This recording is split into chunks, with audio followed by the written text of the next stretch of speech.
अब उत्तर प्रदेश से बिहार का रुख करते हैं। राजधानी पटना में हाई प्रोफाइल हत्याकांड पर सियासी पारा हाई है। कल रात पटना के पौष इलाके में कारोबारी की गोली मारकर हत्या कर दी गई। वारदात को 24 घंटे होने को हैं। पुलिस के हाथ अब तक खाली हैं। हत्याकांड की जो तस्वीरें सामने आई हैं उसने बिहार में जंगलराज की गूंज फिर से तेज कर दी। जंगलराज के मुद्दे पर बैकफुट पर रहने वाली आरजेडी पलटवार में जुटी है। अब आरजेडी नीतीश राज को जंगलराज बता रही है, वहीं बीजेपी बुलडोजर इंसाफ का ऐलान कर रही है।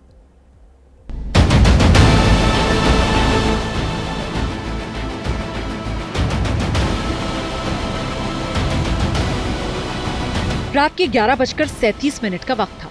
पटना के कटारुका अपार्टमेंट के बाहर फॉर्च्यूनर कार के बगल में एक शख्स घात लगाकर खड़ा है। तभी अपार्टमेंट की तरफ दो कार बढ़ती है, पहली ब्राउन रंग की कार और दूसरी सफेद। जैसे ही ब्राउन रंग की होंडा कार अपार्टमेंट के मेन गेट पर पहुंचती है, घात लगाकर खड़ा आरोपी तुरंत कार की तरफ बढ़ता है, कार सवार शख्स पर कई राउंड फायरिंग करता है और बेखौफ वहां से चला जाता है। ठीक पीछे खड़ी दूसरी कार में मौजूद शख्स को जब तक कुछ समझ आता तब तक हमलावर मौके से फरार हो चुका था और पहली कार में मौजूद शख्स की मौके पर ही मौत हो गई, जिनकी पहचान पटना के नामी उद्योगपति गोपाल खेमका के रूप में हुई है।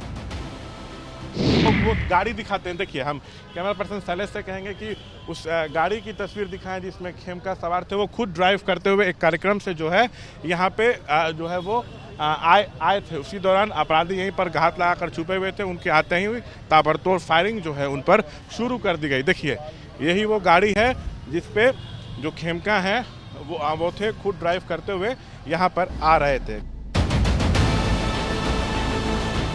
परिजनों का आरोप है कि घटना के 2 घंटे बाद पुलिस घटनास्थल पर पहुंची। आधी रात को पुलिस के इसी ढुलमुल रवैये के खिलाफ गुस्सा नजर आया। कटारुका अपार्टमेंट पटना का पौष इलाका है। यहाँ से महज 300 मीटर दूर गांधी मैदान का थाना है और 200 मीटर पर एसपी आवास। लेकिन अपराधियों के हौसले इस कदर बुलंद कि पौष इलाकों में भी सुरक्षा की कोई गारंटी नहीं। पुलिस की कार्यशैली पर सवाल खड़े हो रहे हैं। ये वीआईपी इलाका है। गांधी मैदान थाना यहाँ से 300 मीटर की दूरी पर है। एसपी आवास, डीएम आवास भी पास में है और सबसे बड़ी बात, सामने में गांधी मैदान है, वहीं पर जो है पटना जोन के वरीय पुलिस अधिकारियों का कार्यालय है। जैसे एसएसपी का कार्यालय है, आईजी डीआईजी का कार्यालय है। जो मृतक के परिजन हैं वो आरोप लगा रहे हैं कि थाना पास में है, लेकिन पुलिस को आने में 2 घंटे लग गए। गोपाल खेमका हत्याकांड के बाद सवालों में पटना पुलिस आज एक्शन में नजर आई। हाई प्रोफाइल हत्याकांड की गुत्थी सुलझाने के लिए एसआईटी का गठन किया गया। सीएम नीतीश कुमार ने डीआईजी से पूरे मामले की रिपोर्ट ली। फोरेंसिक टीम सबूत जुटाने घटनास्थल पर पहुंची। वहीं आरोपियों को खोजने के लिए पटना की बेऊर जेल में रेड की गई। टीम एसटीएफ पूरी तरीके से लगी हुई। एसटीएफ की 3-4 टीम लगी हुई है एसपी के नेतृत्व में, जो अपराध कर्मियों के बारे में जानकारी इकट्ठा कर रही है। प्रिजन से भी हम लोग जानकारी प्राप्त कर रहे हैं।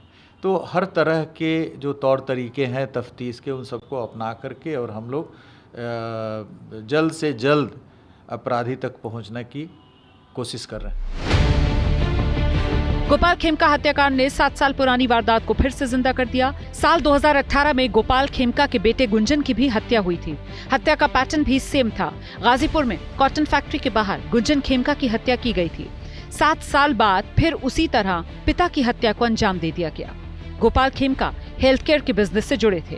मगध कैंसर अस्पताल के मालिक थे। वो पेट्रोल पंप का भी संचालन करते थे। पटना में गोपाल खेमका का रसूख उद्योग जगत से लेकर सियासी गलियारों तक था। हर राजनीतिक दल से उनके करीबी संबंध थे। नेता प्रतिपक्ष तेजस्वी यादव गोपाल खेमका के घर पहुंचे, परिजनों से मुलाकात की। निर्दलीय सांसद पप्पू यादव ने गोपाल खेमका हत्याकांड के विरोध में आक्रोश मार्च निकाला। हत्या की सीबीआई जांच की मांग की। वहीं डिप्टी सीएम विजय सिन्हा गोपाल खेमका के परिजनों से मिलने पहुंचे। पीड़ित परिवार को अपराधियों को पकड़ने का भरोसा दिया। गोपाल खेमका हत्याकांड ऐसे वक्त में हुआ जब बिहार में चुनाव का माहौल है। जंगलराज के मुद्दे पर आरजेडी को घेरने वाली एनडीए सरकार खुद जंगलराज के आरोपों में घिर गई है। जंगलराज की बात करने वाले आज कहाँ है? क्या सुनवाई हो रही है, क्या कार्रवाई हो रही है, क्या एक्शन लिया गया है? कमिश्नर के बाहर गोलियां चलती है, जज साहब के बाहर गोलियां चलती है। आप समझ सकते हैं स्थिति बिहार की भयावह है और सरकार में डर भय खत्म हो गया। 20 साल से नीतीश जी सरकार चला रहे हैं और जंगल राज और पहले सतयुग कलयुग का बात करने से तो नहीं काम चलने वाला है। ये डबल इंजन की सरकार है, चाहे मोदी जी और नीतीश जी के गठजोड़ की सरकार है, उन पे ओनस जाता है, उनको जिम्मेवारी लेनी पड़ेगी। लॉ एंड ऑर्डर के मुद्दे पर घिरी एनडीए सरकार दावा कर रही है कि वो जल्द से जल्द अपराधियों को खोज निकालेगी और साथ ही अपराधियों के घर के बाहर बुलडोजर की गूंज भी सुनाई देगी।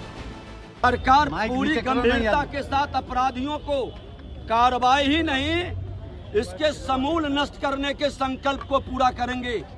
चाहे इनकाउंटर करना पड़े, बुलडोजर चलाना पड़े या इसकी संपत्ति जब्त करनी पड़े। हम जीरो टॉलरेंस अपराध के मामले में रखते हैं और हमारे राज्य में और लालू जी के राज्य में यही बुनियादी फर्क है, जिसमें अपराधियों को किसी प्रकार का भी राजनीतिक संरक्षण प्राप्त नहीं है। वो दिन अब हवा हुए जब मुख्यमंत्री के आवास से फिरौती की रकमें तय होती थी। जंगलराज के खिलाफ वोट लेने वाले नीतीश कुमार के लिए गोपाल खेमका हत्याकांड मुश्किल बढ़ा सकता है। बीते 2 दशक से जीतन राम मांझी के कार्यकाल को अगर छोड़ दें तो नीतीश ही सीएम की कुर्सी पर हैं। ऐसे में लॉ एंड ऑर्डर के मुद्दे पर सुशासन बाबू मुंह नहीं फेर सकते।